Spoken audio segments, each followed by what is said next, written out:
Dr. Ramirez today. We plan to have other guest speakers in the future.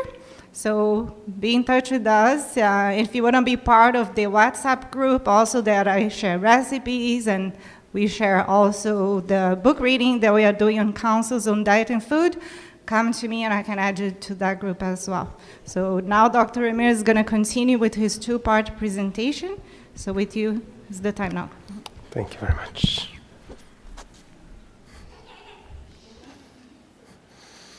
Very good. Well, I have a few pictures here from Mexico. Let me show you a little bit. Mexico has big canyons. These canyons are actually deeper than the Grand Canyon.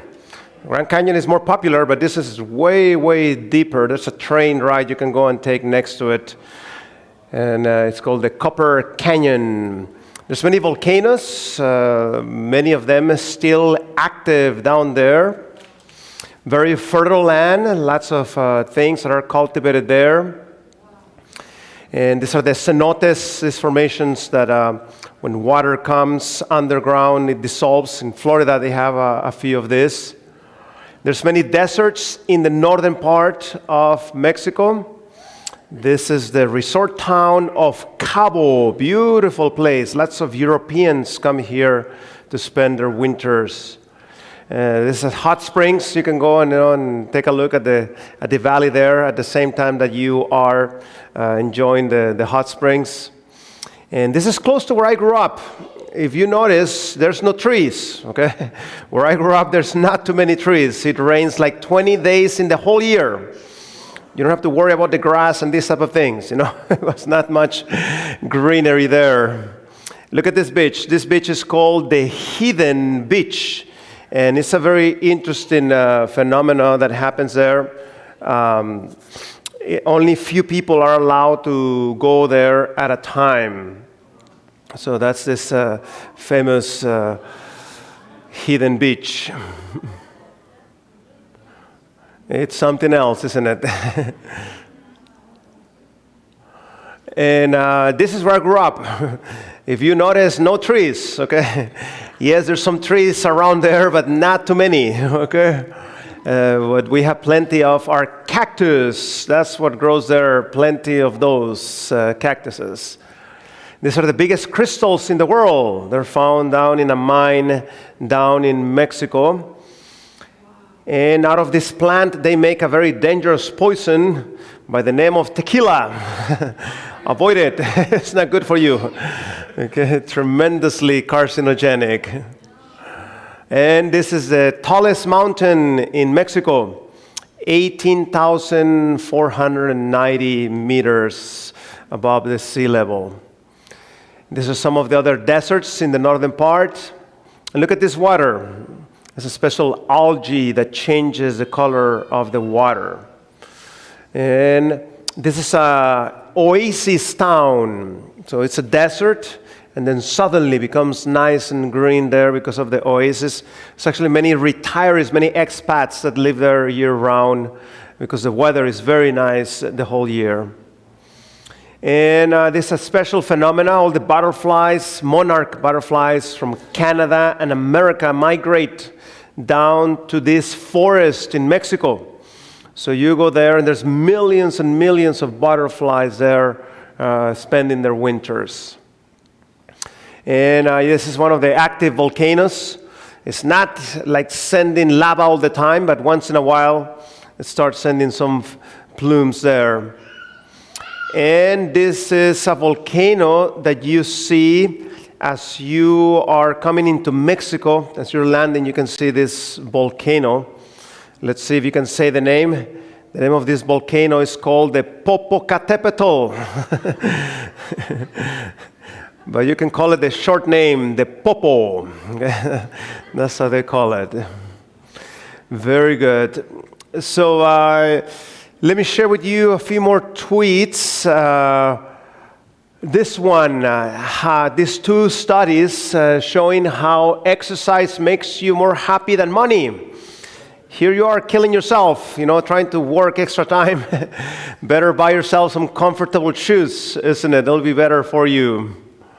And this one, New England Journal of Medicine, how cow's milk is not an essential nutrient. You don't need to have it to grow correctly and so forth.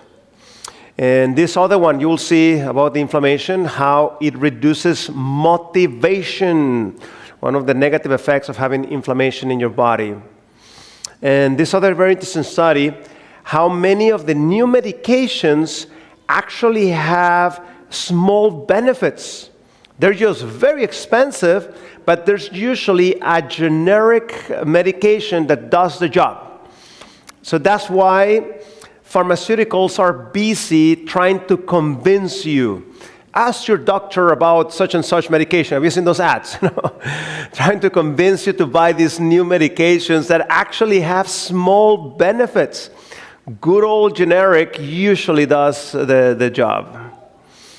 And this is another one of our patients. This patient, allergic, depression, diabetes, hypertension, enlarged prostate, was taking this bag of medication.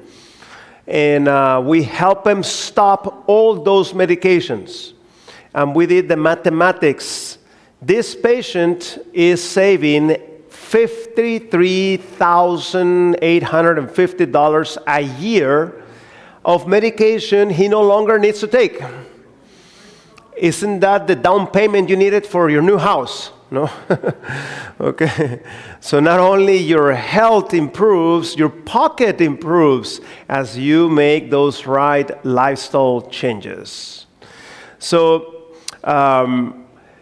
let's talk today about inflammation. So inflammation is such an important topic because most diseases that we see, the origin is inflammation. For example, here you can see worldwide, where do you find cancers? Where do you find the highest amounts of cancers in the world? You're actually standing there. You know, there's things that America is number one and we need to be very proud about it, but this is not one of them. You know? So, as you're going to learn today, the reason why cancer is so high in America, it has to do with inflammation. Diabetes, you find a very interesting pattern. There's places in the world with lots of diabetes. There's places in the world with very little diabetes. And same story with obesity also. So as you can see, when we say there's a lot of diseases in certain places and there's less diseases in other places, look at here. Compare the amount of prostate cancer in America and Bangladesh. Is that small difference? It's humongous, the difference. Or this other study. Japanese people have very low rates of breast cancer. And when females from Japan move to America, the higher the number, the more the cancer. Here's the amount of breast cancer. And look at the daughters of these ones. Look at the daughters of these ones. Look at the daughters of these ones. Where is this going? As those people absorb the American lifestyle, then the disease rate starts to increase. And this we see very well with foreigners. You know? As they move here to America and their children start to live like the Americans, then disease starts going up. And the reason why is this inflammation we're going to learn. So this is inflammation. When you injure your tissues, your body will always respond with the inflammation. So you have a cell. Inside the cell, you have something called arachidonic acid. When the cells break, they release arachidonic acid, and that starts the cascade of inflammation. So if you poke yourself with a needle, you're going to break some cells. That will start the inflammation process. And we have 4 characteristics for inflammation that Roman physicians documented in the 1st century by the name of calor, which means heat, it gets warm. Dolor, it gets painful. rubor, which means redness, and then tumor, which means growth, swelling. Those are the 4 characteristics. So anytime you injure your tissues, be it by burn, be it by twisting, spraining, be it by disease, if you have a bacteria or a virus, your body will always respond with those 4 cardinal symptoms. And see, the reason why you have this acute inflammation is because the healing process starts as soon as inflammation starts. If you didn't have inflammation, you wouldn't heal. That's why when you twist your ankle after playing basketball, ankle is like this size, is because the process of healing is starting. Now, a very wise physician noticed that inflammation in the chronic form was the root cause of most diseases, from heart disease to rheumatoid arthritis to multiple sclerosis to cancer, diabetes, and all kinds of problems. The root cause of this is inflammation. Check here in America, and let me show you the cause of death and if it has a relationship with inflammation. So you have heart disease. Guess what's the cause of that? Inflammation. Cancer, inflammation. Chronic lower respiratory diseases, inflammation. Accidents is an exception. Stroke, inflammation. Alzheimer's, inflammation. Diabetes, inflammation is related to that. Flu and pneumonia, inflammation. Kidney disease, inflammation. And even suicide is related to inflammation because inflammation can cause depression. So do you think inflammation is important? It is extremely important for us to understand this concept because most diseases, the root cause is inflammation. And look at here in America. For example, if we see heart disease, notice how Pennsylvania starts to get some of that remnants. The South is especially very sick. It's my theory that has to do, that's where you have the what they call the biblical belt, the Bible belt. And unfortunately, in many of those churches, they disregard the health part of the Bible. And you can see they get themselves in trouble by doing that. That is something that you need to also, put into practice, the health part of the Bible. And look at here specifically in a Zoom format, you can see that there's some areas there in Pennsylvania that are quite similar to the South. So, have you ever heard that we doctors use a lot the term itis? You have arthritis, you have pneumonitis, you have colitis. Itis means inflammation. And if you don't correct the itis, guess what? Things gonna get really, really negative. Don't wait until you have this to stop the inflammation, because it could be too late. Even the famous COVID-19, guess what it caused? Inflammation. We could predict who was going to end up in the hospital with COVID-19 if they already had inflammation and they catch this bug. Inflammation plus inflammation equals what? Even more inflammation. That's why the person couldn't breathe and so forth. So anybody that had chronic inflammation was in really, really big trouble if they catch this COVID-19 bug.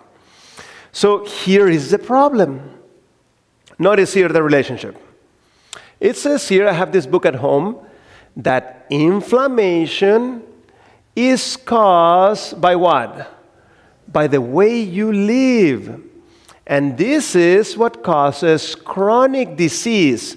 See, that painful hip and knee and so forth, you don't get those things by bad luck. It is the result of chronic inflammation. So when we have inflammation, our body starts to decay faster than what it should. But here's the problem. What kind of link is that? What it says here? Wait, if it's a silent link, do you know it's happening? And that's exactly the problem.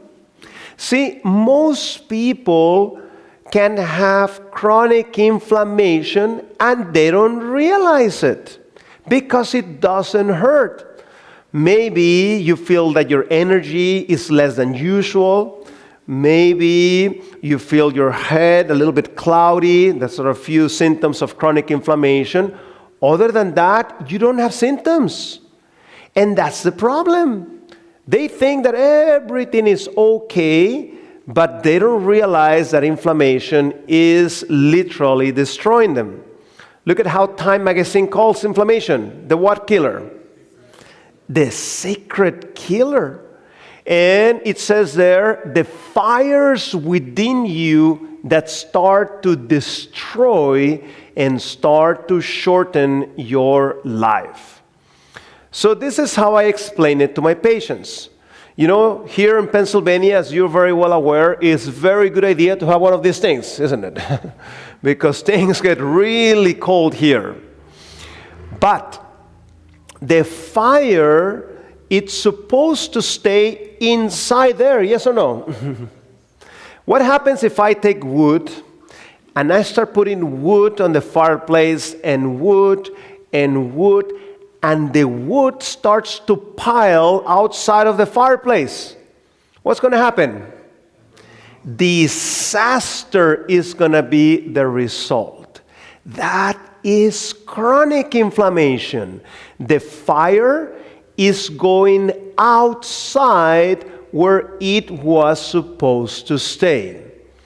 So here is the most common sources of chronic inflammation. We have cigarette smoking, very inflammatory. Alcohol in any format, very inflammatory. Excess sunlight. Okay, sunlight is good, but too much is inflammatory. If you need to work outside and so forth, you need to protect yourself, your hat and long sleeve and so forth, sunblock. It's not good to expose yourself to too much sunlight. And any animal product. Why? Because they have too much arachidonic acid. For example, when you're eating chicken, what are you eating? You're eating the cells of the chicken, yes or no? What's inside the cell? What do we say? Arachidonic acid. You don't need to burn. You don't need to twist your ankle. By eating that, you eat arachidonic acid and you turn on inflammation in your body. I'll show you an interesting study in a minute. Also, excess body weight. Two reasons why excess body weight causes inflammation. One, because the fat cells are very unstable cells. They break very easily. And what happens if they break? Arachidonic acid, inflammation. And two, because fat cells are metabolically active. They're sending signals to your body to turn on inflammation. We'll talk about that in a minute. So this inflammation is very common today because of the things that some people do, like marijuana. Marijuana is not harmless. And the reason why it's not harmless is because it's inflammatory. Okay? Now, notice this study. You have tobacco, very inflammatory, but what's even more inflammatory there? What the person is eating may be turning on that chronic inflammation. So here's a nice summary of things that are inflammatory. So we said food, how you cook it, we'll come back to that in a minute. Stress is inflammatory. You need to learn to deal with your stress in a healthy way because too much stress turns on inflammation. And then the environment, virus, bacteria. This is my study. In this study, this is a big study. We had 6,795 people in our study. And we were trying to see what is the best way of dealing with stress. Guess what we found? Bible study is the best way to decrease stress in your body. See, it's free, isn't it? You just buy yourself a Bible and you can actually help decrease. And then second place, we found prayer. Eastern medication almost as placebo. It doesn't work to decrease inflammation. Now, look at the title of this study. It says that people that are obese are in what state? In a pro-inflammatory state. That's the bad news. Here's the good news. If you have excess body weight, as soon as you start losing weight, inflammation is going to go down. So don't get discouraged. Instead, start going in that path to lose that excess body weight, and then inflammation will go down. And especially the belly fat, the fat that is inside here, this is the one that causes metabolic havoc all over your body. And we know that excess body weight is linked to all kinds of cancers. And now you know why. What's the answer? Starts with an I. Because it's inflammatory. And if we don't correct that inflammation, we can get ourselves in really big trouble. So again, another nice summary of inflammation. So you can see here, excess sunlight is inflammatory, alcohol is inflammatory, stress is inflammatory, cigarette smoking is inflammatory, viruses are inflammatory, so does bacteria, the way we cook, and pollution. So I'm very glad you're here today because you're opening your eyes and now you're starting to understand where this inflammation may be potentially coming from. A few more things that are inflammatory. Lack of sleep is inflammatory. One of the many reasons why we need to prioritize resting. This other one, sugar-loaded sodas are very inflammatory. Anytime you eat refined foods like sugar or white flour, those things are inflammatory. Look at this one. Sitting down for too long increases the markers of what? Of inflammation. This other one, trans fats. Where do you get those trans fats? In those baked products that are there in the shelf for months and months. Those things are very inflammatory. Another source, gingivitis. Okay? I don't like dentists, but I need the dentist. Okay? I like to torture you, isn't it? So if you have a problem with your teeth, you need to solve it. You can get yourself in really big trouble by having that gingivitis for long periods of time. That can cause a havoc in your body. So look at this fascinating study. In this study, they had two groups. Both groups were fasting overnight. One group kept on fasting, while the other group ate the following breakfast, which consisted of white flour, which is inflammatory, cheese, which is inflammatory, egg, which is inflammatory, sausage, which is inflammatory, and some hash browns. Notice what happened when somebody ate such breakfast. As soon as they ate that food, inflammation exploded in their body. Now, compared to the other ones that kept on fasting, just for comparison's sake, no inflammation whatsoever. So, if you're going to eat this once a year, it's not that big of a deal. Inflammation is going to go up, and after a couple of days, it's going to go down. But think about it.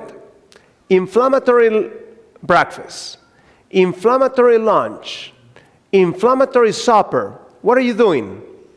Wood and wood and wood. The wood is piling outside of the fireplace. And I'm telling you, sooner or later, the fire is going to start creeping out. And you're going to get yourself in really big trouble by doing that. And look at this very interesting study. This is journal Nutrients. How consumption of meat and other animal products is strongly linked to several types of cancer. I'm quoting from the article, the association between animal product consumption and cancer was as strong as that link in tobacco and cancer. We know tobacco causes cancer. We know animal products cause cancer. And now you know why. The answer starts with an I. Why? Because of inflammation, that arachidonic acid that I've been telling you about. Organic chicken still has arachidonic acid, has less, pesticides and stuff, but the arachidonic acid still is there, Look at this study about smoking. So, in this study, they put somebody to smoke 1 cigarette, and notice within half an hour, inflammation was up and running, and that inflammation lasted for more than a day. Now, does the cigarette smoker smoke only 1 cigarette? No, sadly, wood and wood and wood and wood, and this is not going to end up well. My own brother-in-law, much younger than me, ended up with a heart attack last year because in small, he picked up that habit of smoking, which ended up causing tremendous inflammation in his body. Now you may say, Doctor, I don't smoke. Congratulations that you don't smoke. I hope you don't do this. Look at this study. Eating 2 pounds of char-grilled steak is equivalent to smoking 600 cigarettes. Tremendously inflammatory. This is Journal Science, one of the top journals in the world. Why? Because meat is a very deficient food. See, in my microbiology book, it said the following. There's more bacteria on a piece of chicken than in your toilet. It's loaded with nasty bugs. Listeria, E. coli, Campylobacter, Salmonella. Extremely nasty bugs that live in that chicken. So this is the headache. If you don't cook enough this thing, you're exposing yourself to all kinds of nasty bacteria. But if you cook it too much, this is exactly what starts to happen. Because, as I told you, it's a very deficient food. It doesn't have antioxidants to stop the damage from the fire. If you put a potato there on the fire, nothing happens. The potato is loaded with antioxidants that stop the damage. If you put a carrot there, if you put an eggplant, these things are loaded with antioxidants, is no problem. So, as we're going to be learning in the second part, Alzheimer's disease is extremely linked to inflammation.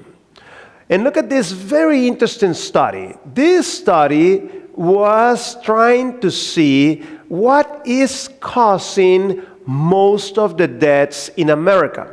And check it out. Diet, which we talked about, isn't it? Inflammation. Then tobacco. What is it? Inflammation. High blood pressure, there's an inflammatory factor there. High body mass index, inflammatory. High fasting plasma glucose is inflammatory. That. High total cholesterol, usually that cholesterol comes from eating animal products, which are inflammatory also. Impaired kidney function, there's an inflammatory cause there of why those kidneys got damaged.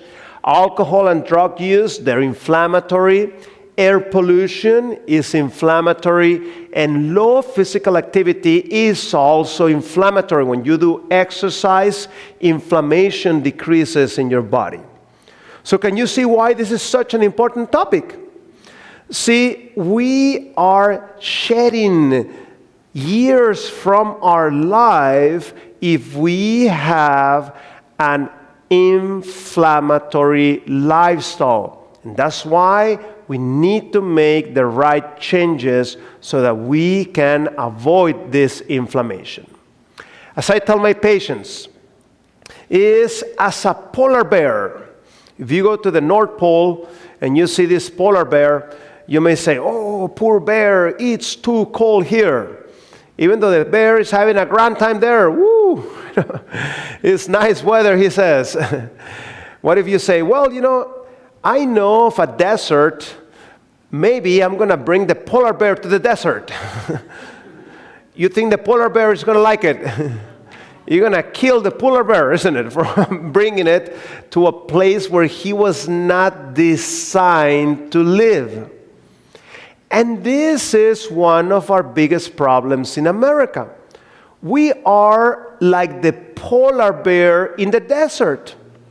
This photographer was documenting what the average family in America eats in 1 week. Notice every single thing there is inflammatory. If it comes in packages, it's usually inflammatory. The only thing that I see healthy there is these tomatoes and these grapes.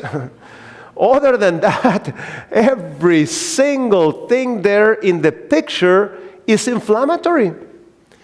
And the reality, as the Bible says, whatever I plant, what's going to happen? That's what I'm going to harvest. So if we are planting inflammation, you think the story is going to end up well? No, we age faster. We become disabled easily. Our joints get destroyed. Our minds get affected and so forth. And Satan loves inflammation because he knows it's going to hinder your ability to minister to others. And that's why he is so busy trying to destroy our lives through inflammation. So instead, what we need to do, we need to run to the farmer's market. That's where we're going to find the anti-inflammatory substances.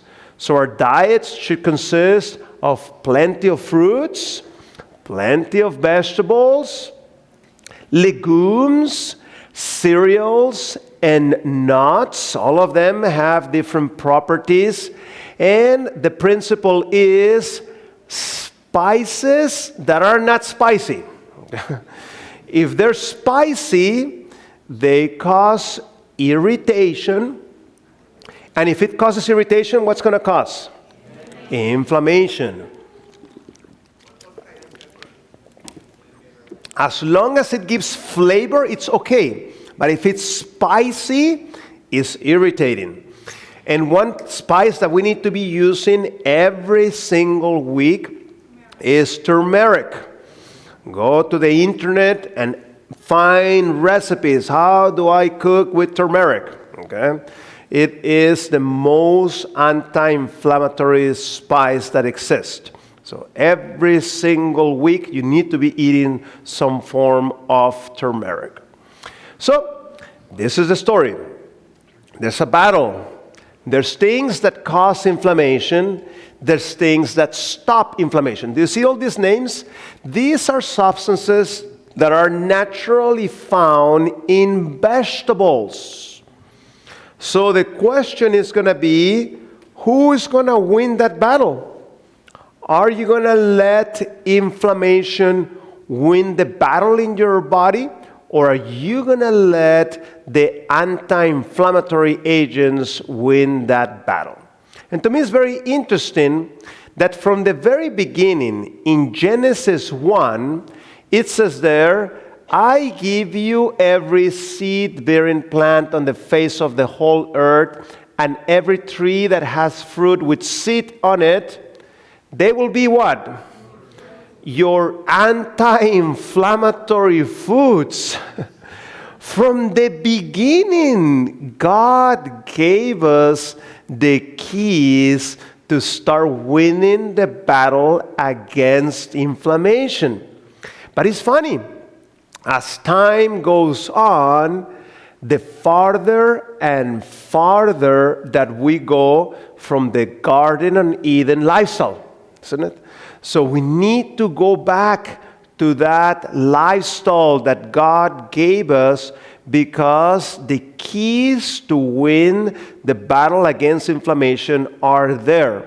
So study how they were living, what they were eating, and so forth, and try to copy that pattern. I admire you guys here that have this community garden here. That's good. That's anti-inflammatory.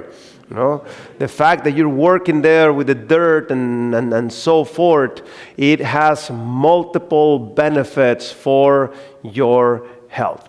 So let's go ahead and take a 10-minute break, and we'll continue with the second part of this afternoon presentation.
This is such an important information, forest bathing. So, a few more tweets.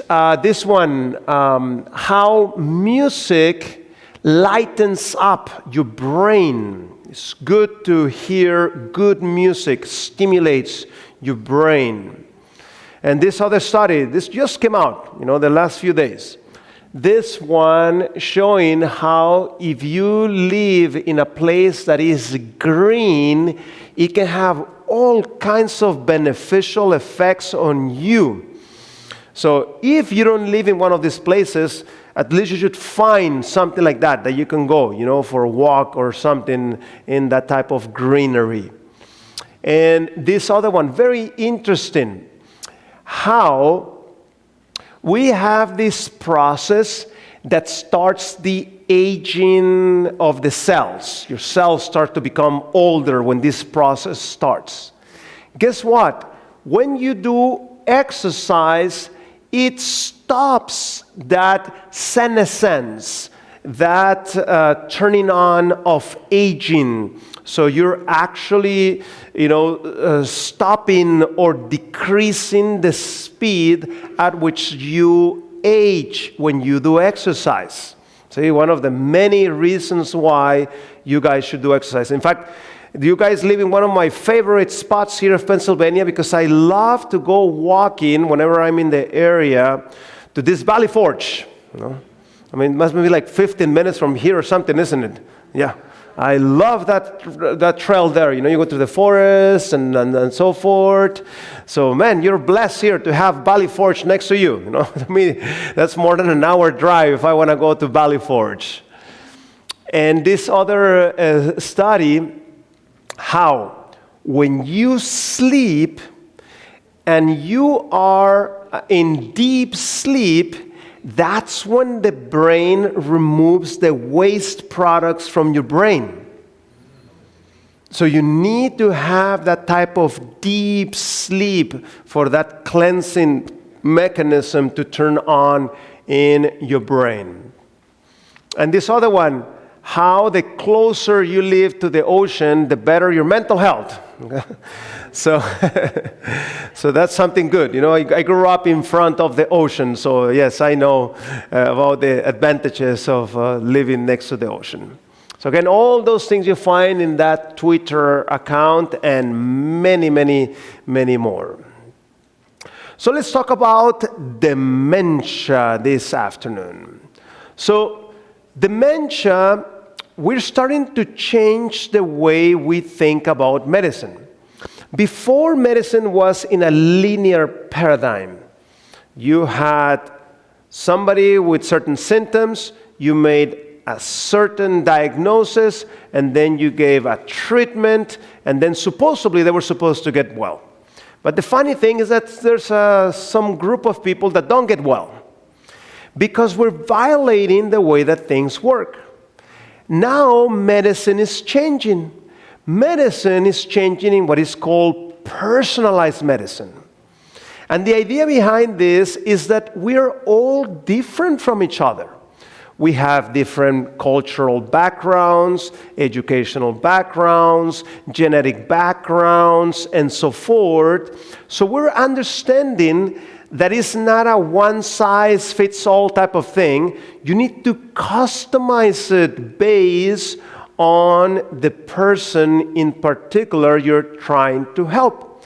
And that's the approach we're going to take today. We're going to do a little bit of personalized approach. This is something that we did when we published this paper about depression. And in our hypothesis for depression, we're documenting that you can get depression through many pathways. You can get depression by nutrition factors, by toxic factors, by medical conditions, by poor lifestyle, by genetics, by addictions. It's the same diagnosis, but you can get it through multiple pathways. It's the same story for Alzheimer's. In fact, if somebody's interested in getting Alzheimer's, let me tell you how you get Alzheimer's. Eat plenty of sugar, Make sure your sleep is not good. Don't do exercise. Get rid of important hormones like testosterone or estradiol. Make sure your vitamin D is nice and low. And I can guarantee you're going to end up with what is called type 2 Alzheimer's disease. So if somebody was interested, here's your recipe, if you wanted to get Alzheimer's disease. Statistics says that 1 in 20 people above 60 will have dementia. 1 in 5 people above 80 will have dementia. And the problem is that dementia is a very expensive disease. See, the patient that I have with high blood pressure, I can see that patient once a month and he's going to be okay. Can you leave somebody, especially with advanced dementia, by themselves? See, somebody needs to be watching and feeding them and helping them and so forth. It's an expensive disease. Everybody loses when we have more dementia. Look at the projections. We expect to have less diseases except dementia. Look at the amount of dementia that we expect to have in the near future. This is going up. In fact, we're in the process right now of recording a whole series on dementia that your church is going to be able to use. So we're hoping that by this fall we can have ready that product. And look at the numbers today. 35 million people in the world have dementia. We expect that to grow to 115 million by 2050. So that's why I'm very glad you guys are here, so you can learn how to avoid this pitfall. And look at the places where you find the most dementia. You find a very similar pattern to what we were talking about this morning. Those countries that became very prosperous, unfortunately, they also started allowing excess in diet and so forth, and you can see the result of that. So sadly, America is in the top 10 countries where you find the most dementia in the world. The fact that you're living here, and if you are behaving like the average American, you're going to get yourself in trouble because of inflammation, as we were talking about a moment ago. Now, a question that I get often is, Doctor, what's the difference between normal aging and dementia? That's a good question, isn't it? Your speed of processing in your brain slows down as you age, but your intelligence remains the same. So if you're very bright when you were young, you're going to continue to be very bright as you get older. Bad news, if you were not very bright when you were young, I'm going to continue the same story later on. But your memory, it's okay to lose some things, okay? That's normal. Things especially that you don't see every day, For example, if you went to some island in the Pacific and you ate some exotic fruit, and then 20 years later I ask you, hey, what was the name of that fruit you ate? You're like, man, I remember it tasted really good, but I don't have a clue, what's the name of it. It's okay, you don't see that fruit every day. But if you start forgetting banana and apple, I worry. Because you see these things every single week. So look at the brain that has severe Alzheimer's disease. The pathologists describe that as a tree that is losing its leaves. So we need to avoid getting to this point so that we can do something about it. So dementia, in fact, I'm going to be using interchangeable the term Alzheimer's and dementia. There's many different types of dementia, but it happened to be that the most common type of dementia that we see here in Pennsylvania, what is it? Alzheimer's dementia. So dementia is when we have that decline of information processing, but accompanied by changes in personality and behavior. And that's what we do when we test for your ability to have good cognition. We check your memory, make sure you have ability to put memory there and retract it. 2, we're going to check your language, your motor ability, your ability to recognize things, and your frontal lobe function, your executive function. And the problem is that if this starts getting worse and worse and worse, things continue like that and we won't able to stop it. So we classify Alzheimer's into 3 stages. First, the beginning stage in which a person, may have been living in the same place and they cannot go back to their home. They get lost, They start losing, phone numbers. They go shopping, and then they forget, why did I come to the store? I don't. Where's my list, and so forth. It starts with things like this. Here, we can still do something about it, but if we don't stop this, we're gonna go into the moderate type of Alzheimer's disease. In this one, even your family, you start forgetting about him. And you start to remove your inhibitions at this stage. For example, you may come to eat breakfast without pants, and you don't think there's nothing wrong with that, because your inhibitions start going away. Your ability to take care of yourself, the person doesn't take showers, doesn't shave, and so forth. And then the disease continues to get worse, and you get to the really bad part of the disease, which is the severe type of disease. Very sad part, in which the person is just like completely lost. Sometimes they're just shouting because they don't even know what's going on. They won't even eat. You have to feed them in the mouth. If not, they won't even eat. And they are completely dependent on others to take care of their needs. Now, if you bring me somebody with severe type of dementia, and you tell me, doctor, do something for him, I'm going to tell you, I'm sorry. There's nothing I can do for him. Who I want to talk to are the children of this person. Those are the ones I'm very interested in talking to, because they can make changes and avoid the problem that this person is facing. So the health of your brain is just like a boat. When you're born, the genetics there have a little factor there on how strong the wood and so forth that you have. But then the choices you're taking is what's going to determine if your boat will continue nice and strong, or if you will start the process of weakening your boat and setting the stage for an early sinking. So, what type of diet you have in your 30s and 40s? What exercise pattern you have? Are you sleeping enough? Are you letting your weight get out of control? Do you have insulin resistance? Is your blood pressure under control? These factors are what's determining if your boat will be strong or will be weak.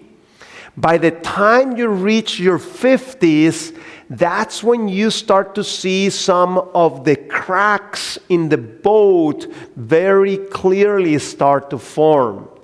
And if you don't stop the atherosclerosis, the oxidation, the inflammation, by the time you reach your 60s, water is pouring in on the boat, and sadly, the boat is so weak, is so much water coming in, you cannot take it out, and that boat is destined to sink early because of the weakened material. Have you ever heard about the gene of Alzheimer's? The APOE4. Guess what that gene is for? That is a gene of inflammation. If somebody has that gene, it doesn't mean they're destined to have Alzheimer's. It means that small things cause a huge inflammatory response in their body. So while others, could abuse a little bit more, and inflammation, would be somewhat under control, these people, just a little thing can cause tremendous inflammation in their body. Today, we have ability to test this.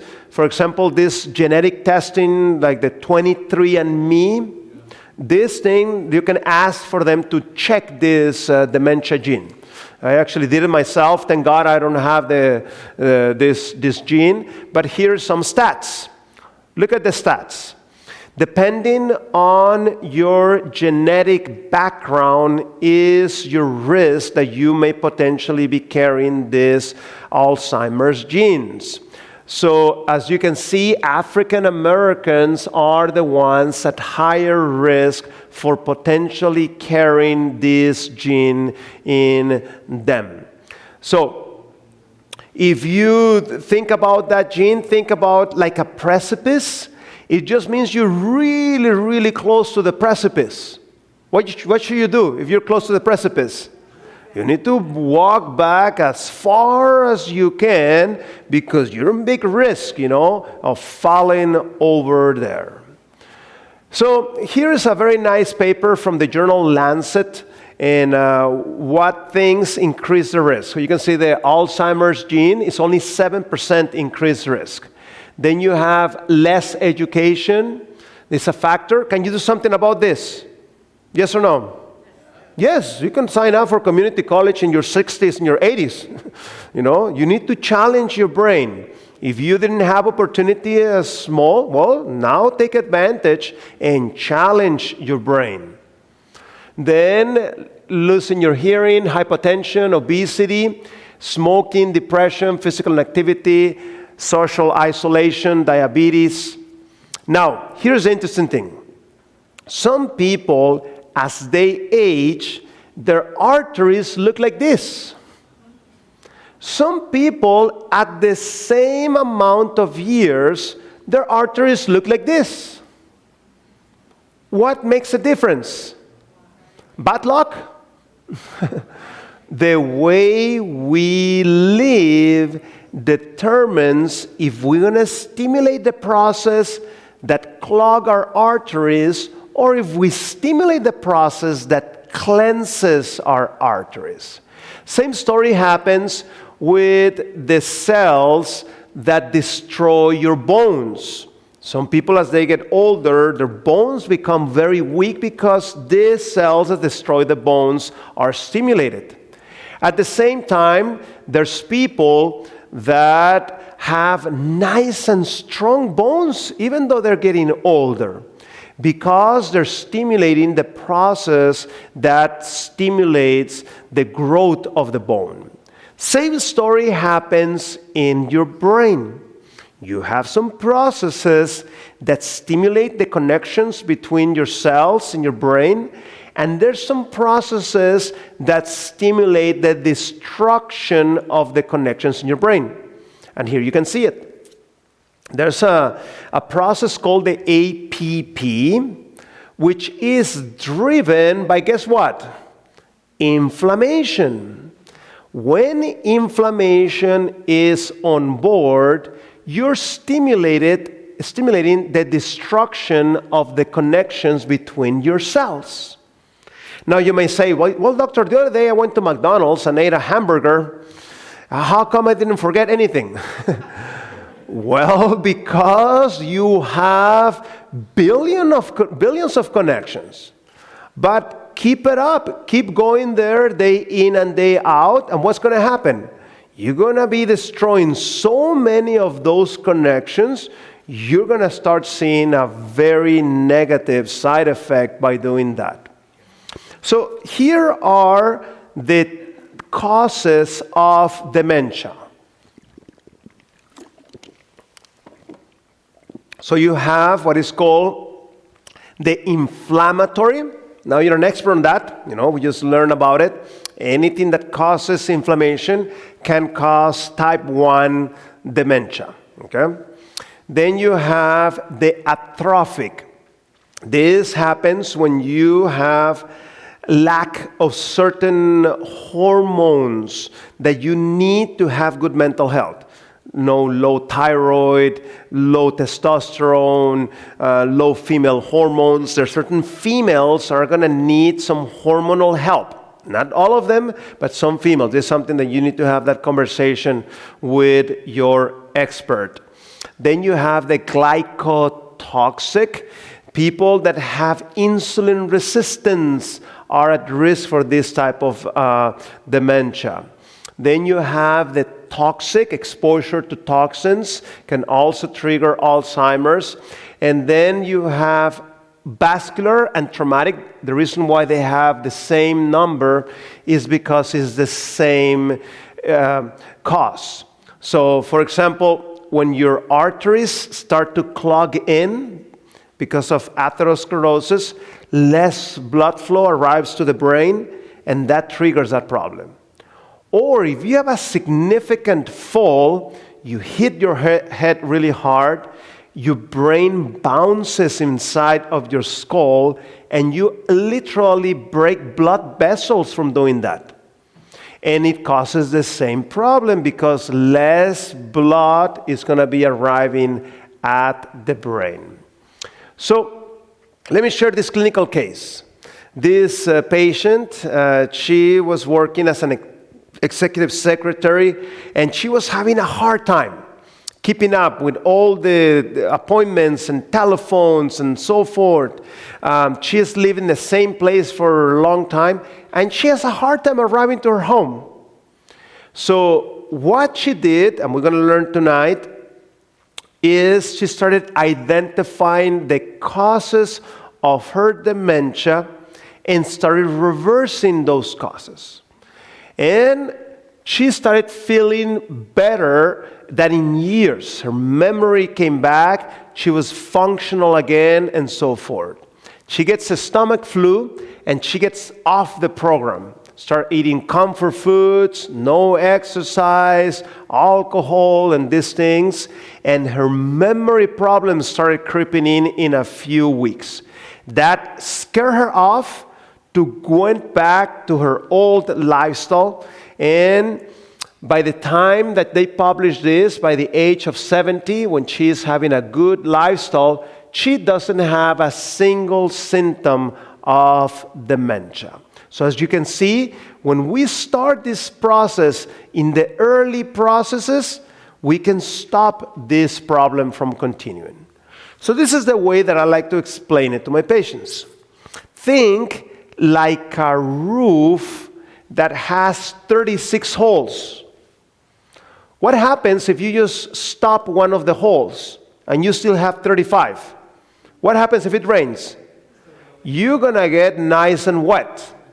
So don't just focus on one, identify as many as possible and start making the right changes. For example, I'm in my frequent flyer program, I'm in the top, because I fly so much. And I was observing the other day, I was in an international flight. They have upgraded me to business class.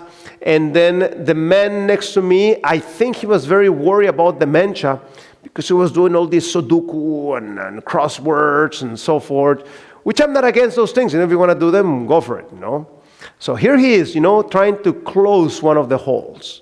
But then when the beverage cart comes in to offer a drink, what is his choice?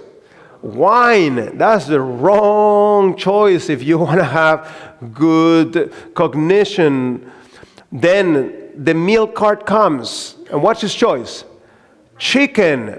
Wrong choice if you want to have, avoidance of dementia. And we're in business class, you press a button and our seats, become a bed and so forth. Yet, I wake up in the middle of the night to go to the bathroom, and here he is, in the middle of the night, just watching movies and so forth, instead of trying to catch some sleep. I mean, that's the wrong thing to do.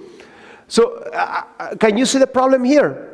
Here he is focused at trying to stop one of the holes, but what about the rest of the holes? If you don't deal with those holes, you're going to get yourself in really big trouble. So let's go briefly through some of the most common holes that we have. So, number one, you need what is called a whole foods plant-based diet. People try to come and negotiate with me, doctor, but what about if I eat chicken once a week or something like that? That's not the best thing for your brain, because as we mentioned, inflammation. Remember what we were talking about in the last lecture. If you're eating inflammatory foods, there's going to be negative consequences at the level of your brain. Because the process that destroys the connection in your brain is driven by inflammation. Every time you have inflammation, you destroy connections in your brain. And you saw what happens when somebody eats that. Remember the clinical case I was sharing with you earlier, how this patient was able to reverse diabetes, hypertension, and obesity using that whole food plant-based diet. And there's plenty of research about this, how those greens give you sharper memory and decrease decline. By the way, all these studies are in my Twitter account. And this other one, how cholesterol is linked to Alzheimer's disease, and how early eating reduces cognitive decline. And the wrong eating habits can hurt your brain, not just your waistline, because of inflammation. And this question I get it very often, what about coconut oil, doctor? Not the best oil, because it stimulates the LDL, which stimulates atherosclerosis. So that's not the best oil to eat. If once in a while you cook something, a dessert or something with this, that's okay. But people that switch, and this is the only oil they use, not the most wise choice. Here's the top 10 foods that we should be avoiding. So we have processed foods, processed meats, red meat, chicken, which is the number one source of cholesterol in the American diet, butter and margarine, fried foods, fast foods, cheese, pastries and sweets, sugary drinks, and alcohol. These are not the best foods for your mental health. So we have next hole here.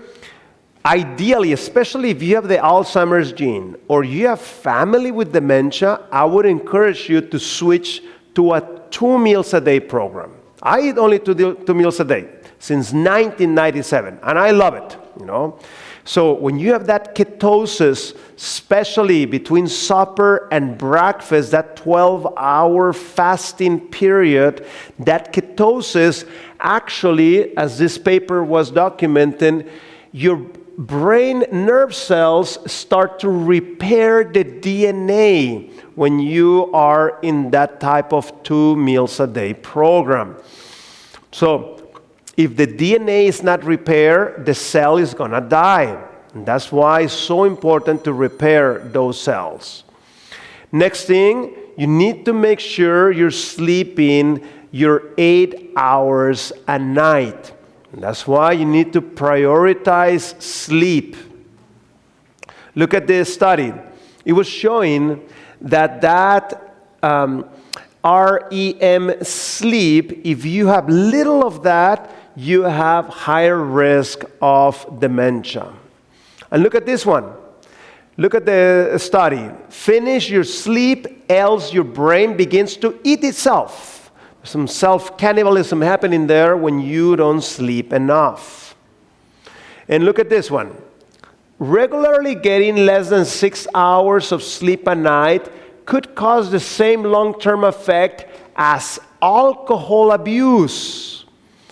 I'm telling you, it's a big deal, sleep, because during sleep is when your brain is being cleansed. Just think about like your home. If you didn't mop, what was going to happen to your floor?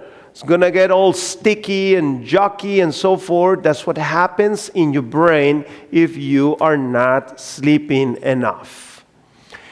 Exercise 4 to 6 days a week, 30 to 60 minutes. If you can do even more than that, it will be even more beneficial. And there's plenty of studies about that. How exercise keeps dementia at bay, says the study. Stimulate your brain. As I tell my patients, retirement is the worst things you can do for your brain. You need to keep solving complex problems. If you just go back to neutral gear, you're going to go downhill like really, really fast. So volunteer your time. Go and help somebody. Do something useful. Don't just not stimulate your brain, because that is very, very dangerous for your brain. Make sure your homocysteine, this is a blood test you do, is less than 7. If homocysteine is higher than this, it means your arteries are clogging in, okay?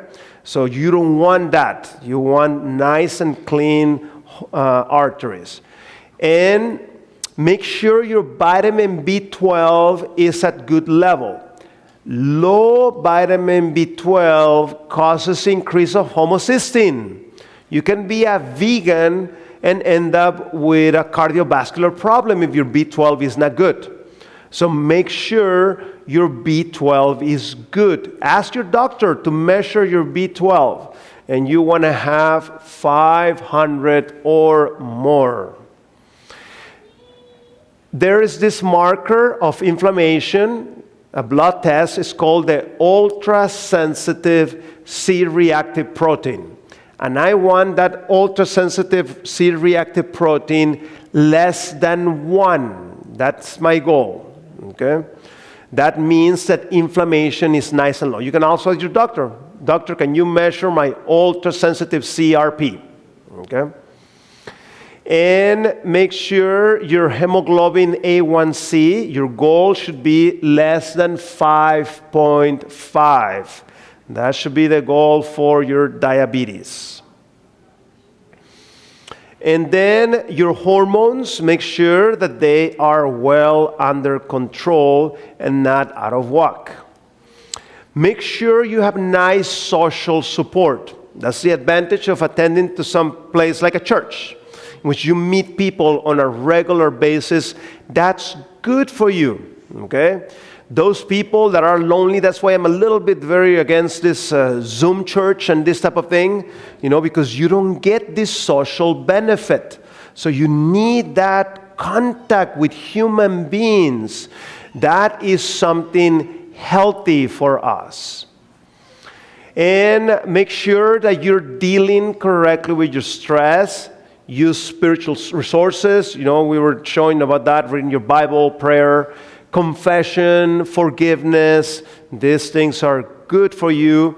Write that letter that you need to be writing, asking for that forgiveness, and make that phone call.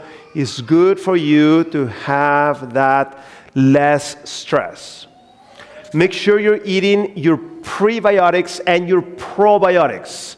Prebiotics are the things that have the right elements for your microbiota to thrive. And the probiotics are actually some of those beneficial bacteria that you introduce so that you have that nice balance in your gut. Make sure your vitamin D is in a good level. Be careful, because here in Pennsylvania, in the winter, we don't have enough vitamin D. Another thing that you may consider asking your doctor to test when you go, ask him to measure your vitamin D. And that vitamin D should be between 50 and 70. That should be your goal when the laboratory comes back. Avoid caffeine. Caffeine is horrible to your brain. You can find this in my YouTube page, the one I told you. You can find this video there. is this reporter. This is from ABC News, okay? And what she did is a reporter. She took a functional MRI, which measured the blood flow to the brain. She drank just 1 cup of coffee, and then she repeated the study. Look at what happened. This is the brain before the caffeine. Look at the nice red blood all over the brain. That's good. Look at the brain after just 1 cup of coffee. 40% decrease of blood flow to the brain. You think this is good? No, this is not good. I want the most blood flow to my brain as possible. Also, make sure you're eating enough antioxidants, okay? So how do you take the antioxidants? Remember, fruits, vegetables, legumes, cereals, nuts, and spices that are not spicy, okay? That's the principle. That's where you're going to get your antioxidants. Avoid alcohol. Yeah, cereals that don't have more than 5 milligrams of sugar a day, sugar. So read the ingredients there, okay? Avoid alcohol. Look at this. Even moderate alcohol changes the brain structure. This is my study in which we're documenting the consumption of alcohol is linked to poor mental health.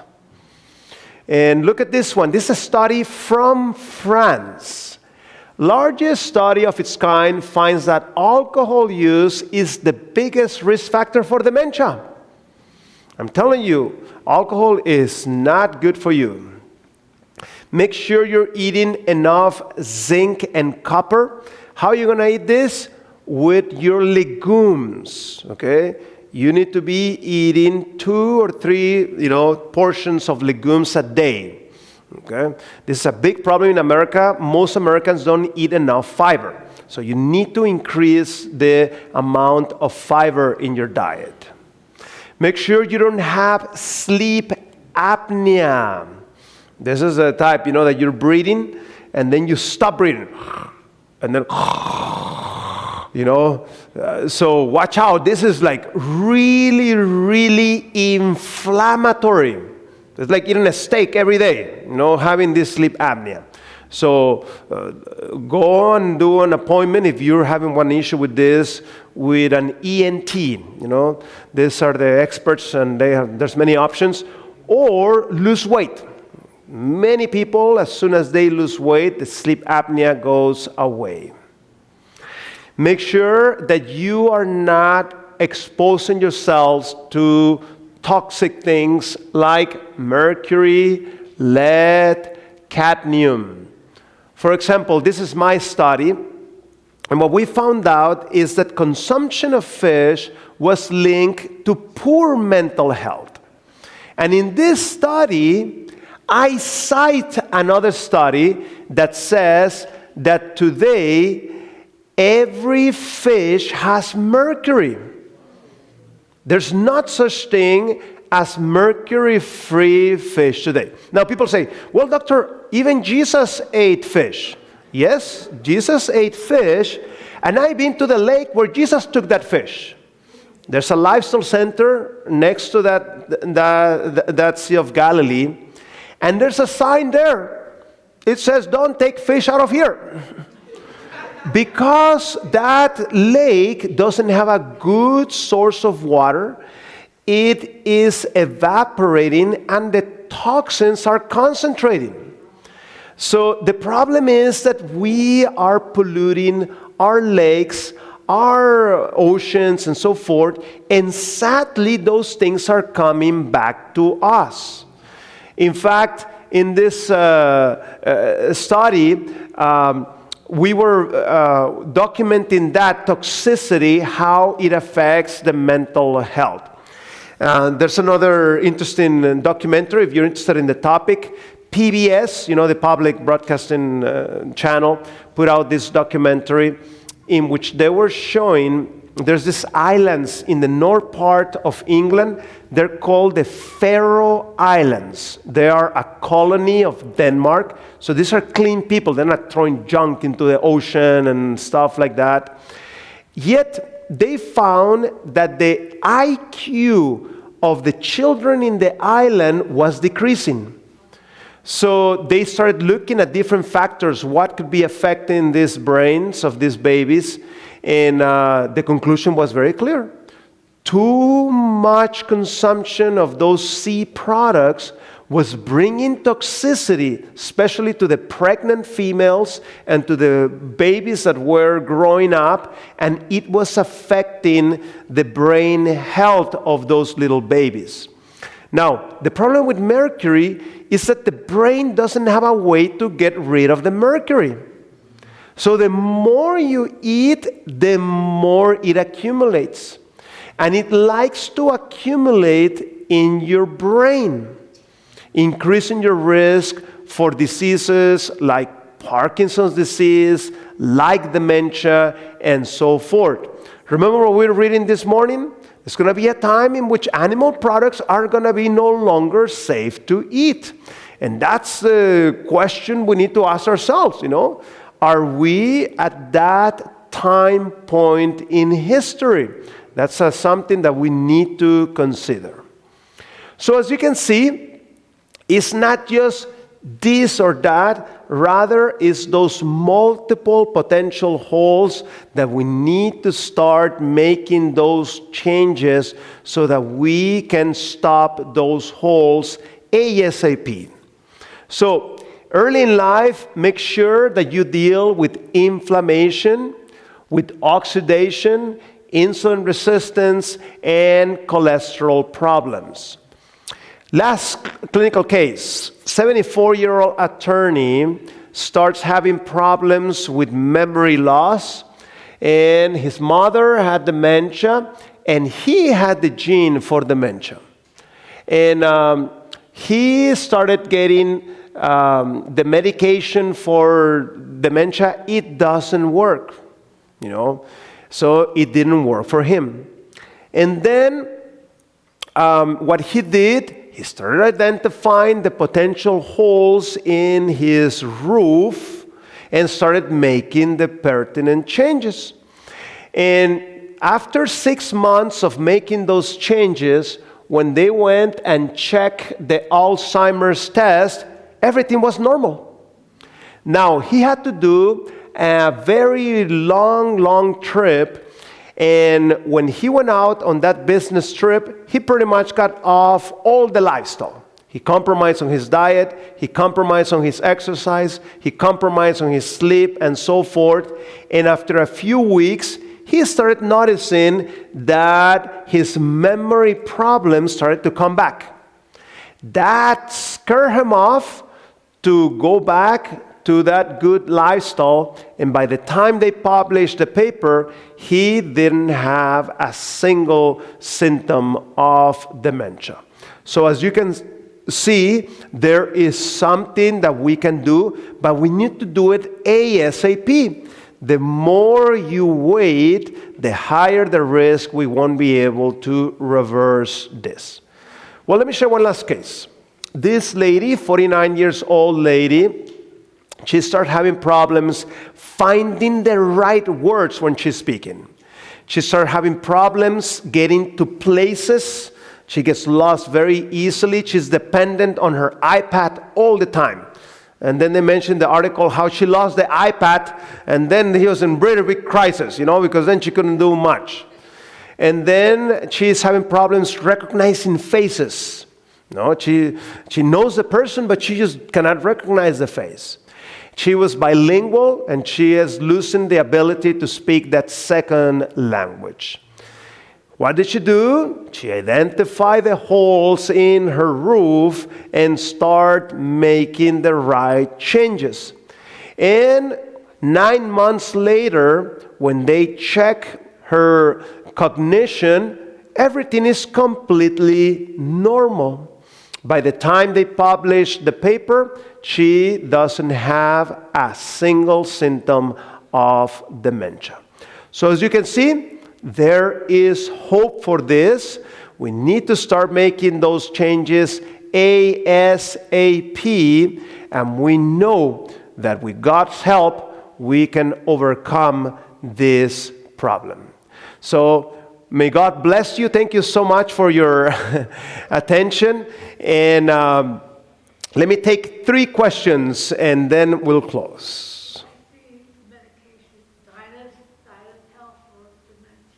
That's right.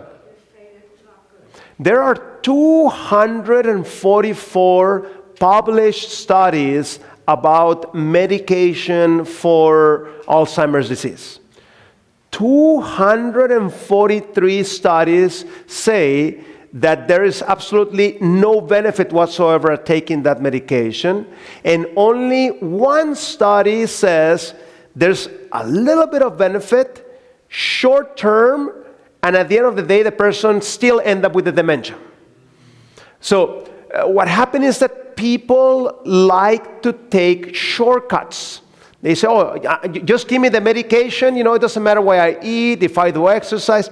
It doesn't work like that, So as you can see, it is a comprehensive change of lifestyle. That's how we're going to win the war against this. I have a question. You had listed a few things that you said that we should focus on, like 36 areas. Like, for example, my father's side of the family is a lot of dementia and Alzheimer's. Yeah. My aunt just died 6 months ago. My other aunt is forgetting everything. And it's been a surprise to me. So I'm very concerned, and I want to look at all those tests that you said. And I took pictures, but I didn't get everything. That's right. Can I find that in your book? Yes, it's going to be, we are revising the book, and the new revision is going to be coming up. And the thing is that, again, this is a 10-part series, so it's a lot of information just to give in one lecture. So that's why we're working on making this DVD series. So that's where you're going to get it. Okay, good. But the book is not about dementia. It's about the book is not about dementia. That's right. We're going to be writing a new book about dementia. So inflammation's in the first book, and we can the get inflammation, yes. And you say we can get it today. That's right. After this session, we get Yeah, it's up to you guys. If you wanted to leave the box, I can leave you the box. What if you drink your coffee while you're running?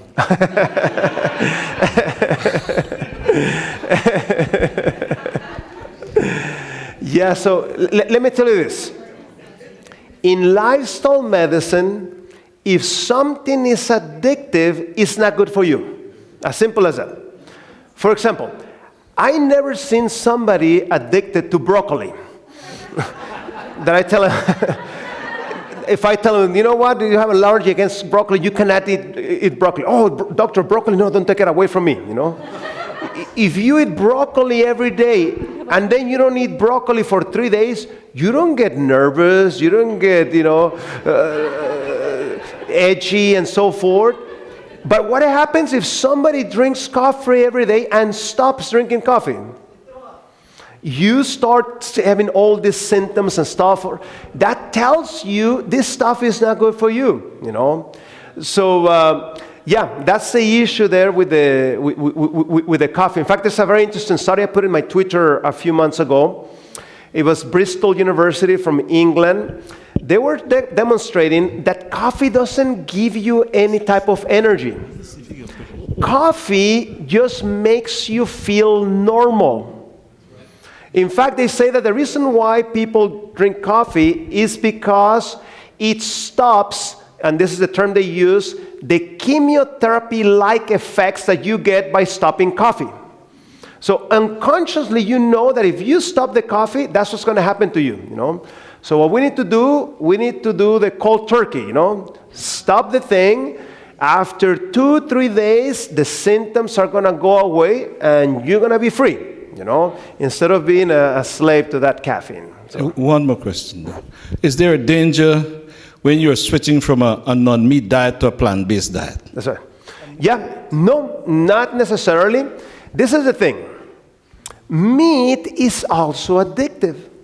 So when you stop the meat, sometimes after a few days, you're not going to feel good. And people say, oh, it's because I need to eat meat. Well, it's like the smoker. If the smoker stops smoking, do they feel good? No, they feel horrible. Yet they need to stop. So it's the same thing. Sugar is addictive, cheese is addictive, meat is addictive. So when you take them away, sometimes you're going to have these physical symptoms like something is missing and so forth. Yet you need to hang in there. How do I know this? I worked for 29 years in these lifestyle centers, and I've seen it over and over. We take away those things, the people doesn't feel good, but then they start feeling much better than when they had these things. So experience it in your own life, And I hope, as a church, you guys can start making those changes as a group, encouraging yourself, each other, and you will harvest those benefits. As I told you, I travel very, very much. And many times I have opportunity to come back later to the places I spoke. And I can quickly see the people that started making the things I told them, They look healthy, they look bright, they look alive, they feel much better. So you yourself, are going to harvest those benefits as you make those changes. Some people say, well, should I do it slowly or harder? As I told them, look, it's like cutting the tail of that dog that you have that has very long tail. What's better, to cut 1 centimeter of the tail a week, or to, bam, get it over with, once and for all? So, yeah, it's up to you, how you want to do it. On one of your slides about the sleep, Yes. you had melatonin, but it looked like it was 0.5 milligrams. Yes. It's 0.5? Okay. Because I take 5 milligrams, and I'll be lucky if I can sleep 3 or 4 hours That's right. with 5 milligrams. So 0.5 wouldn't give me any benefit. Well, let me tell you the good news, bad news. Okay. I have a video about melatonin on my YouTube page. It's a viral video. It has 2.8 million views. That's the good news. The bad news is that it's in Spanish. But let me tell you the summary. So I don't like people taking melatonin unless they need it. Okay? So rather, why don't we start increasing the physical exercise? Why don't we start switching the meals? If you eat too late, you block your melatonin. We start dealing with the stress factor. Stress blocks your melatonin, so we need to deal, with the stress. Mental health, when there are mental health problems like depression and so forth, your ability to make melatonin at night decreases. So we need to improve that in order to improve the sleep. But if we really, really, really need it for the melatonin, we want to start the lowest amount of dosage and then start increasing little by little until you hit the sweet spot. So by using it, you kind of know where that should be. So that's the reason why we approach it like this. But I'd rather people use that as last, type of thing. Instead, we start to make changes to improve that. And also YouTube has the ability to put translation of the transcript, so you can actually, read it in English, if you're interested in watching it, just look for it there for melatonin. My son is a little bit skinny, and then he said meat will give him, chicken especially, we don't eat red meat. Chicken might give him more Hulk body, more calorie and things like that. Yeah. True? That's right. Yeah, not necessarily true. In fact, in the study that I was telling you, actually let me show it to you. They had, there's a study that just came out regarding muscle building. There's an excellent documentary he should watch. It's called Game Changers. I'll put it back in a minute. Don't worry. This documentary, let me show it to you here. So,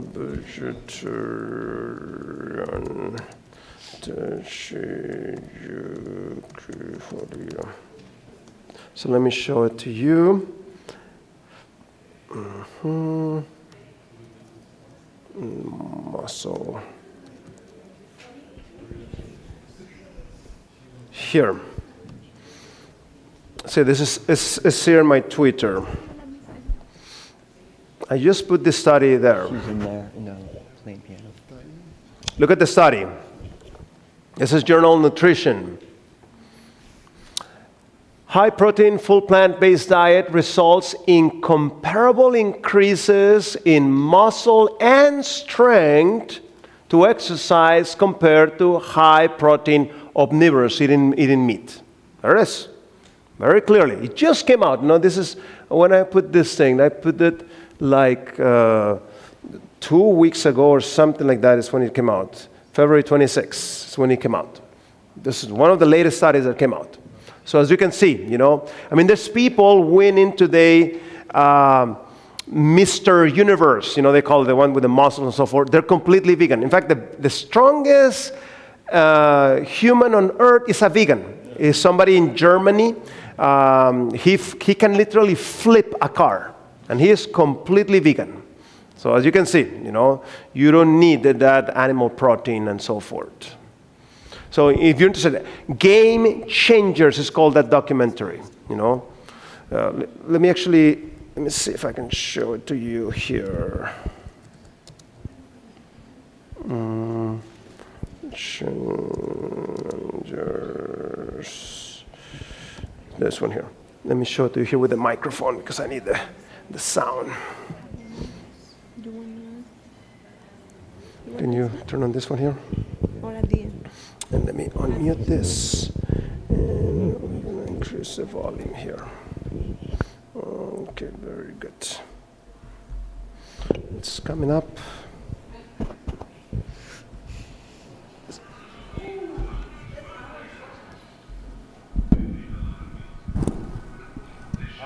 It's coming out of the projector. Okay. From HDMI.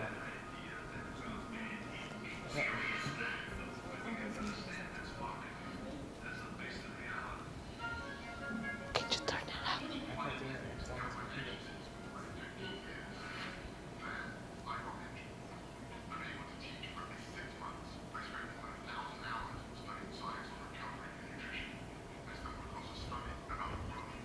Yo miré ese documental, está interesante. Está interesante.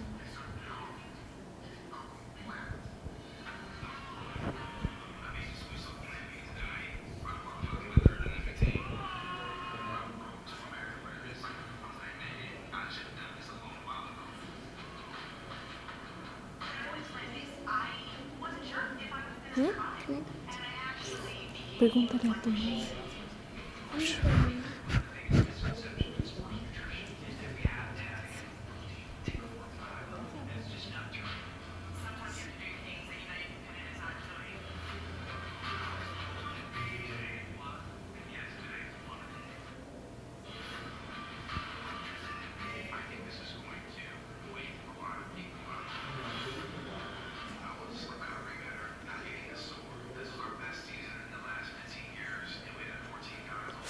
People, 14 guys and vegans on that team, on the Titans.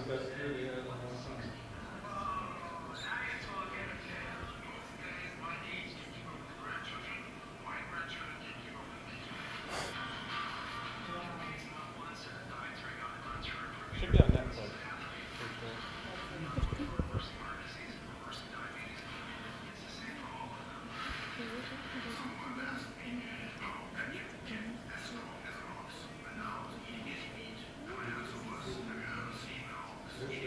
That's the guy.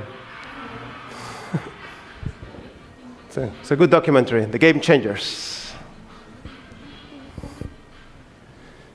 Very good.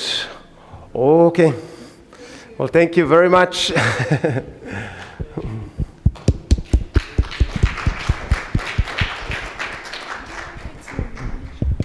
Wasn't it a blessing? Yes. I want to thank Dr. Ramirez again for taking the time to come and bless us with so much knowledge. Yes, thank you. Now let's all go to the Lord to ask for help to implement everything, right? And like a friend of mine says, the answer is in a can. I can do all things through Christ who strengthens me. Right? Amen. So let's continue, to put into practice the things we learn one step at a time. Right? And remember, we are doing the book reading that has a lot of information, that goes in agreement with what he shared, counsels on diet and foods. So if you have not been part of this group, come to me, I can add you. Even if you're from another church, we are doing the book reading together. And we have also been implementing, some cooking demos, some movie nights. So maybe we can show this movie next. And then we can share with our friends from other churches as well. And tomorrow there's a cooking demo at Lansdale. So if you have a chance also to go and learn a few new recipes also. So let's end with a word of prayer. Heavenly Father, thank you so much for bringing Dr. Ramirez to share so much knowledge with us. Now we ask you to give us of your Holy Spirit to help us put into practice everything we learned today and encourage one another, Lord, so we can be a testimony to the world and give glory to you with the body that you created for the Holy Spirit to inhabit. Bless all of us as we go back home, and Dr. Ramirez too, that he may continue to bless many people throughout the world with this wonderful message. In Jesus' name, amen.